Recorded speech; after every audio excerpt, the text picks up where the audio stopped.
Voilà, c'était la deuxième partie, évidemment, pourquoi j'ai choisi Filatomo et les Geekettes, et justement, c'est pour ça que j'ai choisi ce nom. Alors, vous savez qu'évidemment, que aussi, que je veux faire un petit peu les activités des rétro DVD, cette fois-ci. C'est pas des comics, c'est le DVD.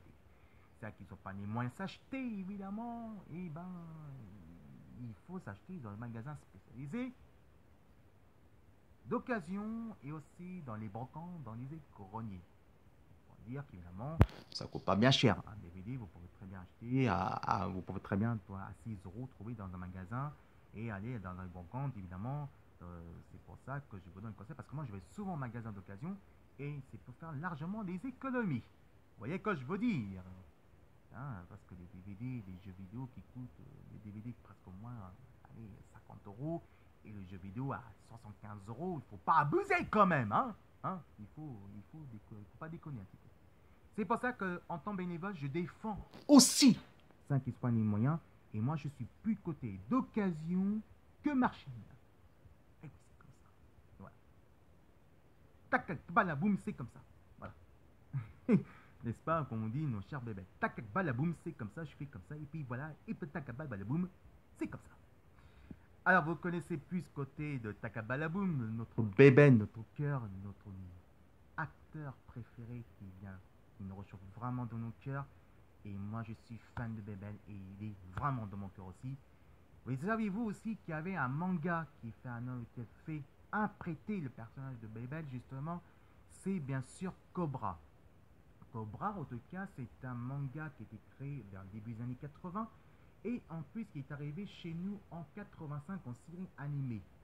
C'est un manga de CSF et bien sûr évidemment 100% CSF, plus côté sexy, plus côté adulte mais avec l'action. Humour à gogo et surtout le pur d'action. Cobra est vraiment le manga qui était vraiment le meilleur manga de tous les temps. Le générique japonais par contre évidemment est vraiment le top. C'est dans l'esprit de disco, mais plutôt disco on peut dire dans les années 70 et ça c'est un pur bonheur. Le générique français par contre il est vraiment génial et ça c'est vraiment dans l'esprit des années 80 qu'on adore. Et oui, Cobra évidemment, vous pensez à qui justement? Et bien à notre ami Bébel justement. Pourquoi? Parce qu'en fait c'est tout simple. En fait on peut dire que le créateur de Cobra était fan justement de notre ami de Jean-Paul Belmondo. Et c'est pour ça qu'il a créé son personnage en empruntant peut-être le héros, vous dire, excusez-moi, j'ai bafouillé un petit peu, emprunter le personnage Notre Bébel en version de série animée de Cobra. Je suis désolé, je bafouille un petit peu. C'est pour ça que je suis du matin, donc je me réveille un petit peu. Hein, je fais que. Ouais, d'accord. Voilà. Donc là-dessus, c'est pour ça que manga Cobra est vraiment le manga le top.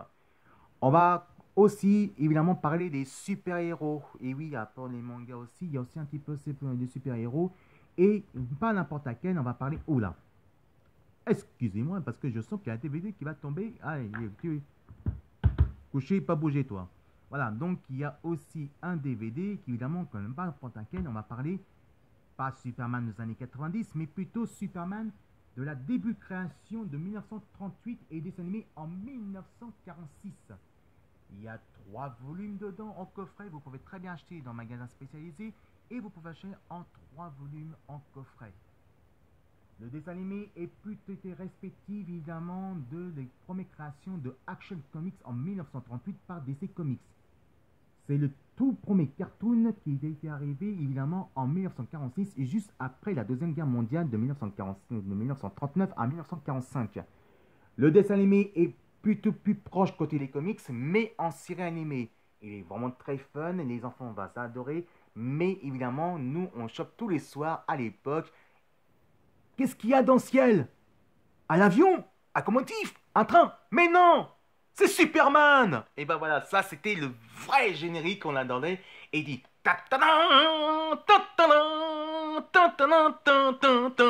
ça c'était vraiment le générique de Superman. Et moi je suis un vrai fan. Et ça on peut dire, ça c'est un très beau souvenir.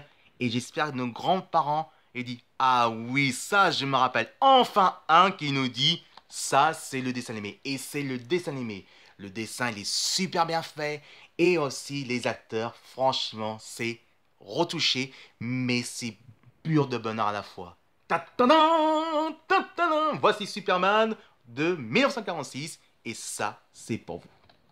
Et c'est pour vous, les grands-parents, parce que ça, vous avez passé les meilleurs souvenirs. Et je suis pour vous aussi. Allez, on va parler justement à d'autres super-héros, mais de notre nouvelle génération d'aujourd'hui. Oui, notre génération d'aujourd'hui, on parle des débuts depuis de 1963.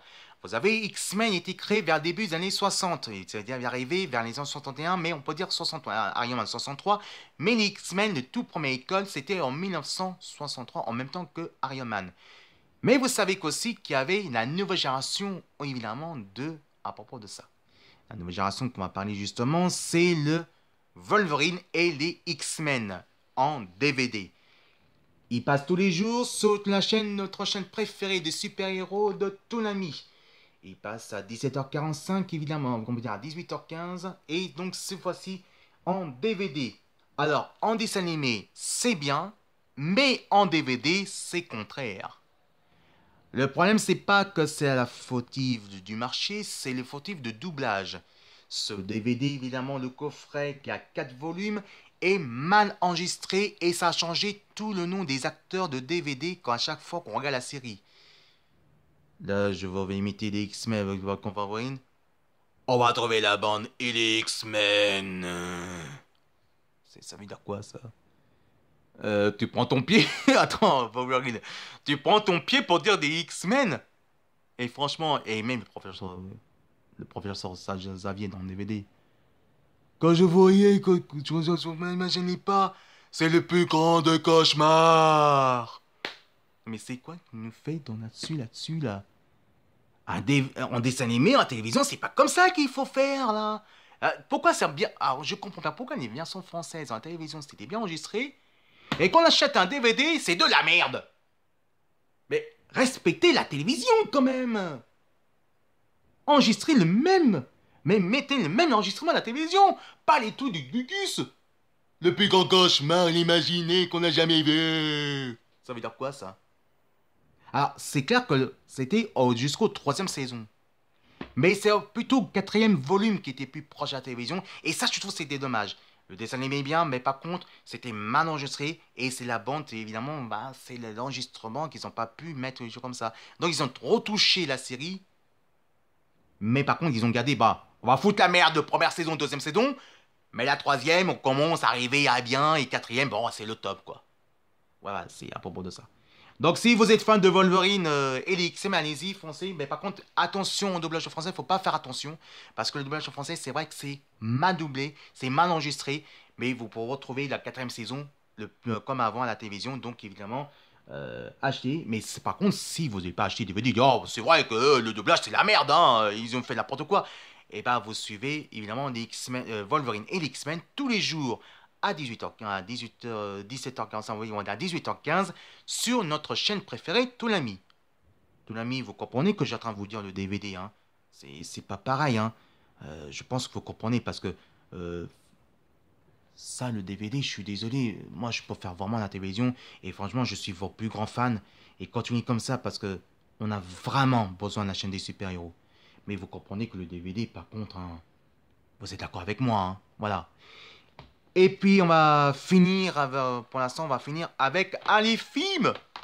Alors si qui connaît Raphaël, si qui connaît évidemment Leonardo, Raphaël, Michelangelo, et bien sûr Donatello, ouais, qu'on parle. Et aujourd'hui Tortue Ninja. Eh ben oui, on parle de Tortue Ninja. Alors, faut dire qu'au départ, que Tortue Ninja, c'était créé en 1984, évidemment, évidemment par Kevin Leslie, évidemment, et évidemment avec son auteur. Donc, c'était en 84, mais les comics, c'est arrivé. Au départ, les Tortues Ninja, c'était réservé pour les adultes. Pourquoi? Parce que c'était les comics qui étaient assez bourrins et assez violents, on peut dire. Et c'était pas réservé pour les enfants. C'est vers fin des années 80, début des années 90, ça a changé le cours de l'histoire des Tortues Ninja. Et vous dire, ah ouais, mais là, la télévision, ah ouais, mais non, mais. Ouais, là, la télévision dit, Ah non, mais attendez, là, c'est pas la peine, parce que là, c'est pour passer pour les enfants, faut pas passer ces comics comme, faut pas passer ces dessins animés-là. Alors nous, écoutez mes cocos, on va faire contraire, hein, il faut faire contraire justement, mes cocos, on va transférer des animés, mais plutôt pour les enfants, les amis, pas pour les adultes. On va laisser les adultes de côté, d'accord, mais on va faire des séries pour enfants. Et c'est pour ça que les Tortues Ninja est né au début des années 90. C'est Chevalier Décaillé qui était bien, qui était pas bien réussi dessin animé, qui était pas vraiment génial les dessins, mais quand même, évidemment, c'était super bien fait. En 2003, évidemment, le meilleur dessin animé qui était plus proche côté les comics, c'était la nouvelle version des Tortues Ninja. Mais aussi, il y a eu des films, Tortue Ninja 1 et Tortue Ninja 2, le voilà. Voilà le Tortue Ninja 2 qui est vraiment pas si mal, mais un petit peu gugus, qu'on peut dire, un peu cucu. Le premier, il est quand même peu réussi. Mais le troisième, qui était assez proche côté que les comics quand même, hein, était assez proche quand même. Mais le deuxième, je trouvais que c'était bien, c'était marrant, c'est une humour à gogo, assez cucu, mais assez bien. Voilà. Par contre, les nouveaux Tortues Ninja, je suis désolé, hein, Michael Bay, mais... Mais qu'est-ce que t'as foutu, mon pote? T'as foutu quoi, les nouveaux Tortues Ninja, là? Qu'est-ce que t'as foutu? C'est quoi tu es en train de faire? Tu es en train de faire un Tortue Ninja en Transformer, là? Et c'est quoi ce truc de dingue d'enlever le bandeau de Michelangelo, quand même? Est-ce que t'as déjà vu Michelangelo s'enlever le bandeau dans des animés dans les comics, toi? Non mais faut arrêter les conneries, là, hein? Respecte les Tortues Ninja comme ça! Mais enlève jamais les bandeaux de Michelangelo, quand même! Mais Michelangelo, c'est mon héros préféré! Respecte-le, s'il te plaît, d'accord? Non mais oh! Voilà, donc Tortue Ninja 2, le film, et ça, je peux dire, c'est un peu bonheur. Allez, maintenant, on va dire d'autres sujets, mais ça bien un peu plus tard. Et un peu plus tard que je vais vous parler, Ken, survivant de l'enfer. Voilà, le mec, quand il crache, hein. Mais on vous dira un peu plus tard avec Ken survivant, avec les autres actualités, des vraies actualités. On va faire des vraies émissions spéciales Ken avec les cultures geeks cette fois-ci. Alors, à plus tard, mes geekettes. À plus tard, Facebook. À plus tard, évidemment, YouTube. Et à plus tard, mes jolies geekettes. Mes jolis cœurs. Je vous aime. Et toi, Michael Bay, respecte les Tortues Ninja. Ok? Merci.